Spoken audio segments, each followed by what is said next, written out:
Iya, nama kita siapa? Nama ibu Iya. Abadaria. Sini ngelapor apa? Apanya? Ngelapor apa sini? Kehilangan motor. Nah, hilang di mana itu? Motornya itu kan dipinjam anak. Nah, dia main di warnet. Jadi ada kawan yang minjem. Terus? Nah, pas minjem tuh tidak balik lagi sampai sekarang.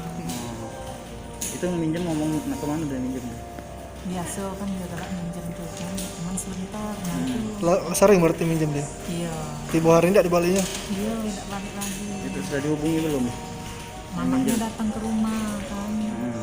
Ya, kita tunggu kan dari tanggal 9 tadi dah datang terus, pas tujuhnya tanggal 20 tadi nak nganter ke motor, pas aku ditunggu sampai sekarang nih nggak datang-datang. Makanya kita lapor ke sini. Anaknya sudah ada anak di rumah. Katanya anaknya tidak balik-balik. Udah balik-balik. Heeh. Total kerugian kita berapa? 9 juta.